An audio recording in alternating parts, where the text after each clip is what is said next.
Iran పై America Israel బాంబుల వర్షం ఆపడం లేదు. యుఎస్ ఇజ్రాయెల్ దాడిలో ఇప్పటివరకు 555 మంది మృతి చెందినట్టు ఇరానియన్ రెడ్ క్రెసెంట్ సొసైటీ వెల్లడించింది. ఇరాన్ లక్ష్యంగా అమెరికా ఇజ్రాయెల్ వైమానిక దాడిలో 131 నగరాలు ధ్వంసమైనట్టు తెలుస్తోంది. చర్చలకు వచ్చేంత వరకు దాడులు జరుగుతూనే ఉంటాయని ఇప్పటికే అమెరికా అధ్యక్షుడు ట్రంప్ ప్రకటించారు. వారిప్పట్లో ముగించేది లేదని, ప్రతీకారం తీర్చుకునే వరకు దాడులు చేస్తామని ఇరాన్ ఇప్పటికే ప్రకటించింది. మరోవైపు ఇరాన్ కు మద్దతుగా హిజ్బుల్లా రంగంలోకి దిగింది. ఇజ్రాయెల్ ని లక్ష్యంగా చేసుకుని దాడులు చేస్తోంది.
ఇరాన్ పై అమెరికా ఇజ్రాయెల్ బాంబుల వర్షం ఆపడం లేదు. యుఎస్ ఇజ్రాయెల్ దాడిలో ఇప్పటి వరకు 555 మంది మృతి చెందినట్టు ఇరానియన్ రెడ్ క్రెసెంట్ సొసైటీ వెల్లడించింది.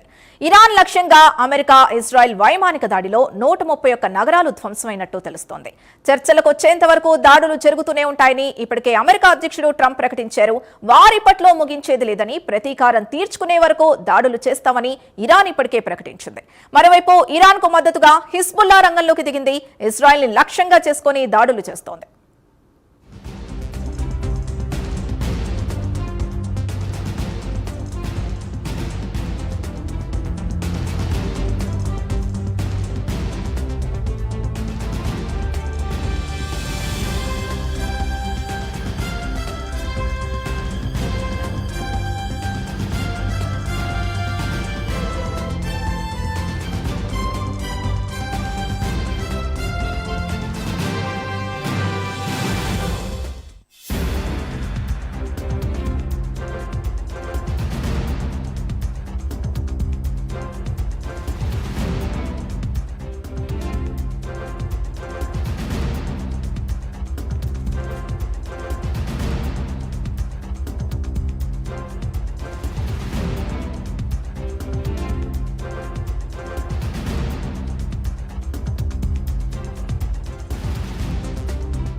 ఇరాన్ పై అమెరికా ఇజ్రాయెల్ బాంబుల వర్షం ఆపడం లేదు. యుఎస్ ఇజ్రాయెల్ దాడిలో ఇప్పటి వరకు 555 మంది మృతి చెందినట్టు ఇరానియన్ రెడ్ క్రెసెంట్ సొసైటీ వెల్లడించింది. ఇరాన్ లక్ష్యంగా అమెరికా ఇజ్రాయెల్ వైమానిక దాడిలో 131 నగరాలు ధ్వంసమైనట్టు తెలుస్తోంది.